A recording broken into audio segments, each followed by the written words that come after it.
It's freaking tea time, ladies and gentlemen, boys and girls, zers and z's and zoos. Let's rock and roll tea style. Yeah. Yeah, bud. We got Tea Master in the house, Denny. We actually don't use those terms. I'm trying to figure out what the heck this actually says. Darker oolong. So this one's from my friend Meng, who came over and I had tea with recently, and he gave me the sample, and I was like, "There's no way I'm gonna fucking read my own handwriting." Yeah, any more than like a week from now. Nope. So I better bring this on to the show now. So that's what we're doing here. Cool. We are doing this one. So it's a darker Taiwanese oolong from Lishan. Nice. It's surprisingly difficult to find darker oolong sometimes from Taiwan. Yeah. So always kind of a nice treat to try them.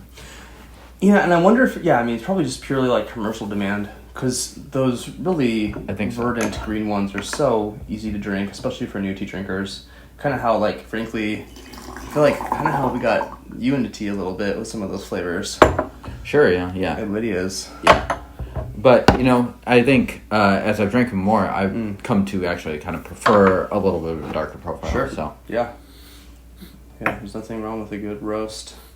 Yep, this smells nice. Very nice. It does smell very good. And kind of a good day for it right now. It's a little bit icky out. Yeah, kind of a crappy day. The other days leading up to this were much nicer than today. So. There you go. I'm going to give this a sniff. And yeah, just not quite like a purple, but almost that sort of like really auburn red. Oh, it smells really nice. Very fruity. Yeah. Yum. And I love these because they have such a sweet floral and fruity nose on them often, and then the taste in the cup can be quite a bit rounder, even a little bit deep. Sometimes you get some of those raw flavors and stuff. Yeah. So yeah, there you go. Cheerio.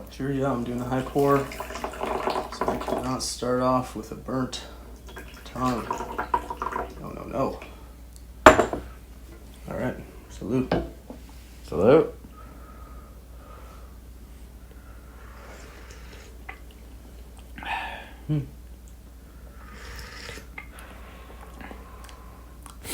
Still pretty light to start, but yeah, you can taste the roast. It's definitely like, I think Meng was telling me it's like mid-fired. It sounds about right to me. It's like not like roast. Right. But there's a pretty prevalent roast here.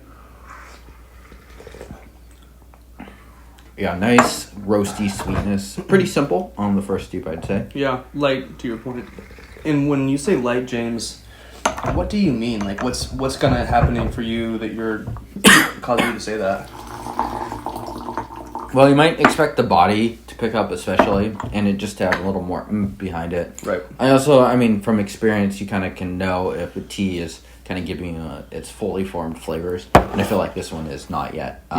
Based off of the nose and just, having had this once before. Yeah, totally. For me, once you are familiar enough with the kind of category of tea, roughly, then it's especially for me, texture. Yeah. And I'm going to even just get this going, just really get into the tea here. Oh, yeah. Yep. And I'm not sure how much leaf we're using, but the guy one is getting pretty nice and full. I don't know either, but it looks like plenty. Yeah. Beautiful color, really clean. One more sniff on that. Yeah. So yeah, medium. Kind of a medium roast. You can really see the verdant green colors in there still.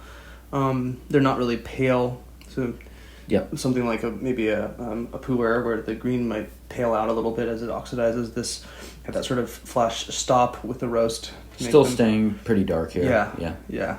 And the nose on that's just phenomenal. Kind of like sugar cookie. Yeah, just a very sweet roastiness to it. Cheers.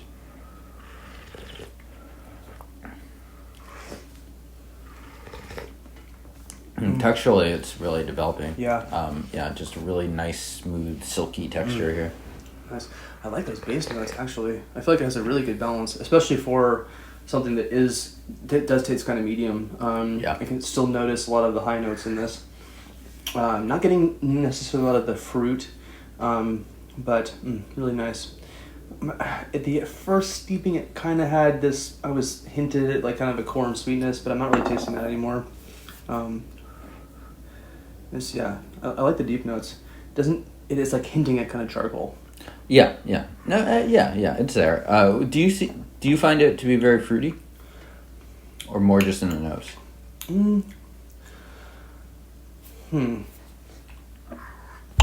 For me, at least, the fruitiness is not really in the taste so much. A little bit in the nose, but yeah, I would say I would be kind of grasping at the fruit in the cup.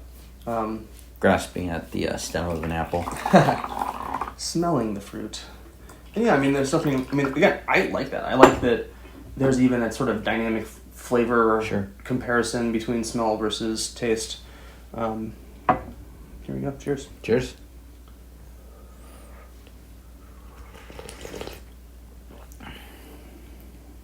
Such a cozy flavor profile.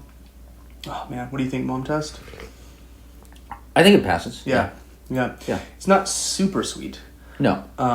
But I think it's really pleasant. It's really easy drinking. I think if you're diving into Taiwanese Oolong, this is like just a really wonderful contrast versus the stuff that's far easier to find, the greener Oolong. So something like that. Mix it up, do some Oriental Beauty too, which will give you a different flavor as well that I think is a little more on the leaning towards the black tea oxidized side of things. Totally. So perfumey. The nose is just phenomenal. I'm going to reheat the water. Yep.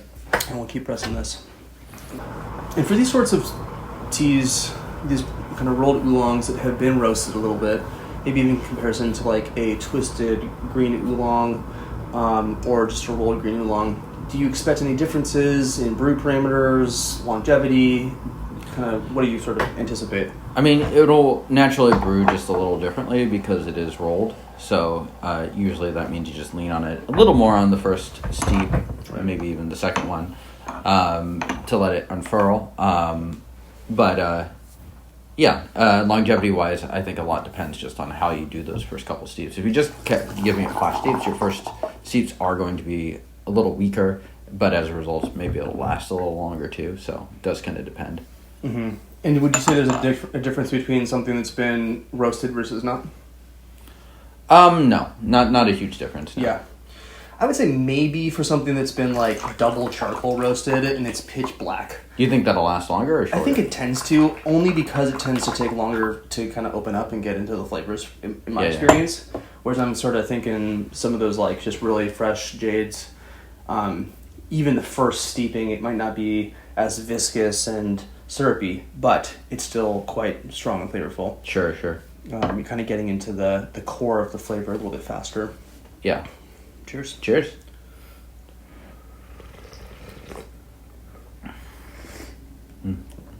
Acorn, nutty, now. Absolutely. Yeah, almost a little vegetal. Or I say grassy. I gave this boiling water and a much longer steep time, and we're using almost a full gallon at this point. Yeah. But again, these kind of teas are fun to press in this way. A jade oolong, it might get a little bit gnarly, something like that. Sure, yeah. But I feel like the roast gives you a bit more leeway. Yeah. This is really good. Yeah. Yeah. This is a tea that I would enjoy sessioning all day. And it's kind of annoying. We film 3 episodes. And so I would drink this for an hour and really have a good time. But we can't without becoming like actual insane people at the end of this. So that's the last episode of TDB. We just drink it to completion. It's like 45-minute episodes, and we do 3 episodes at once. So the last, it was like those heart rate beat monitors from like Twitch. It's just we flatline it. Well, thank you, Meng. This is really, really yummy. Do we know what this actually is? I think he said it's probably by the Lishan area because that's where his friend's from. Okay. And so it's one of those where it's like, got it. Yeah, obviously you can't acquire this. But it's definitely a nice tea. And I mean, for folks who are trying to find something like this, just look for competition grade Dongding. It's going to be a really good way of getting into something like this flavor-wise. And look for the mid to high fire roast. Yeah. If that's being sold. Yeah. Absolutely. Yeah. This is not charcoal roasted in any way. And maybe pretty hard to see on camera, but there's still quite a few fairly green. It did start to lighten up just a little bit. Yeah. I think how we brewed it here was pretty tasty. So yeah, thanks again. What do we do for the outro? I don't know. Follow us. Tell your cat to follow us. Tell your cat's dog to follow us. Oh, wait, we don't have many cats, dogs that follow us. I'm having like Ren and Stimpy vibes right now. Anyway, do the subscribe, do all the things, like the stuff. We don't really care. We'll probably see you guys next time on episode whatever the heck it is. 493. Until then, Peace.